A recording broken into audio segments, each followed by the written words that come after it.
11 मई को शादी हुई, 20 मई को कपल हनीमून के लिए रवाना हुआ, 23 मई को मेघालय पहुंचे, 2 जून को लड़के की डेड बॉडी मिलती है और 9 जून को लड़की खुद को सरेंडर करती है। ये कहानी है सोनम राजा रघुवंशी की। सोनम की शादी बड़ी धूमधाम से हुई थी। रिश्तेदारों ने गाजे बाजे के साथ विदाई की थी और पति पत्नी अपने हनीमून के लिए निकले थे। परिवार वालों की नजरों में सब कुछ ठीक था। 2 दिल एक जान हो चुके थे जो कुछ दिन सुकून से बिताने के लिए चले गए, लेकिन हनीमून से न कोई कॉल, न मैसेज, न कोई लोकेशन अपडेट और फिर अचानक दोनों गायब हो गए। पुलिस परेशान, परिवार वाले बेहाल, सोशल मीडिया पर गुमशुदगी के पोस्ट वायरल होने लगे, लेकिन फिर आई एक चौंकाने वाली खबर कि सोनम मिल गई है, पर उसका पति अब इस दुनिया में नहीं है। इन सब के बीच क्या कुछ हुआ? सोनम शिलोंग से गाजीपुर कैसे पहुंची? इन सारी चीजों से जुड़े 5 बड़े खुलासे हुए हैं। क्या है वो खुलासे, जानेंगे इस वीडियो के से। नमस्कार, मैं दिशा हटवार और आप देखना शुरू कर चुके हैं नवभारत लाइव। मेघालय में हुए हत्याकांड में हर दिन नए खुलासे हो रहे हैं। पुलिस जांच जैसे जैसे आगे बढ़ रही है, मामले की परतें खुलती जा रही है। अब पुलिस सूत्रों के हवाले से जो जानकारी सामने आई है, उसने इस पूरे मर्डर मिस्ट्री को और भी चौंकाने वाला बना दिया है। इस पूरे हत्याकांड से जुड़े 5 ऐसे खुलासे हैं जिन्हें सुनकर आप भी हैरत में पड़ जाएंगे। दरअसल पुलिस पूछताछ में सामने आया है कि सोनम रघुवंशी ने अपने पति राजा रघुवंशी के साथ मेघालय जाने के लिए खुद ही हनीमून का टिकट बुक कराया था। इस योजना को पहले से ही एक गहरी साजिश के तहत अंजाम दिया जा रहा था। हनीमून के नाम पर यह पूरा प्लान पहले से तैयार किया गया था ताकि हत्या को प्राकृतिक दुर्घटना जैसा दिखाया जा सके। पूछताछ में यह भी सामने आया कि सोनम का इंदौर के ही रहने वाले राज कुशवाहा नामक युवक से अफेयर चल रहा था। दोनों के बीच लंबे समय से संबंध थे और इसी कारण से दोनों ने राजा की हत्या की साजिश रची।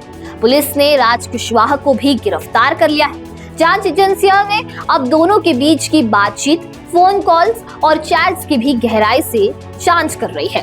सोनम पर शक की 7 बड़ी वजह है।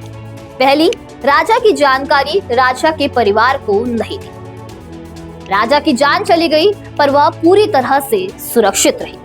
मेघालय से संदिग्ध तरीके से उत्तर प्रदेश आ गई। गाजीपुर में गुपचुप तरीके से पहचान छुपा कर दी। राजा के बारे में मेघालय में किसी से भी कुछ नहीं कहा। मीडिया में इतना कुछ चल रहा था फिर भी सामने नहीं आई। एमपी से मेघालय तक सरकारें परेशान थी लेकिन वो चुप रही। पुलिस के अनुसार इस हत्याकांड में कुल 4 लोगों को गिरफ्तार किया गया है। आशंका है कि सोनम ने ही अपने प्रेमी राज कुशवाहा और अन्य भाड़े के हत्यारों की मदद से राजा की हत्या करवाई थी। इस केस में नया मोड़ तब आया जब एक टूरिस्ट गाइड ने पुलिस को जानकारी दी कि जिस दिन दंपति लापता हुए उस दिन उनके साथ 3 अन्य युवक भी थे। इस गाइड की गवाही के बाद ही पुलिस की जांच में तेजी आई और हत्या की साजिश का पर्दाफाश हुआ। राजा रघुवंशी का शव 2 जून को मेघालय के एक झरने के पास खाई में पाया गया था। पोस्टमार्टम में हत्या की पुष्टि हुई। शव की पहचान राजा के हाथ पर बने राजा नाम के टैटू से की गई। शव मिलने के बाद ही सोनम पर शक की सुई घूमनी शुरू हुई थी क्योंकि वह लगातार गुमराह कर रही थी। वहीं इस पूरे मामले के बाद से अब सोशल मीडिया पर यूजर्स के अलग अलग रिएक्शन आ रहे हैं। जहां एक और मर्द समाज मुस्कान और उसके नीले ड्रम के खौफ से बाहर भी नहीं आया था, तो वहीं अब सोनम के कांड ने पति समाज को और ज्यादा दहशत में डाल दिया है। इसके बाद सोशल मीडिया पर मिले जुले रिएक्शन देखने को मिल रहे हैं। एक यूजर ने लिखा, सोनम अब बेवफाई का पर्याय बन चुकी है। एक और यूजर ने लिखा, मेरे को तो ऐसा धक धक हो रहा है। तो वही एक और यूजर ने लिखा, ये दुख काहे खत्म नहीं होते। इसके अलावा अलग अलग तरीके से लोग अपने डर को जाहिर कर रहे हैं। लोगों ने भले ही मजाकिया अंदाज में अपने डर को जाहिर किया है, लेकिन ये घटना कई सारी चीजें सोचने पर मजबूर कर देती है। अब इस बारे में आपकी क्या राय है, हमें कमेंट सेक्शन में जरूर बताइए। वीडियो पसंद आया होगा तो इसे लाइक और शेयर करना ना भूलें और ऐसे ही तमाम अपडेट से जुड़े रहने के लिए बने रहे नवभारत लाइव के साथ।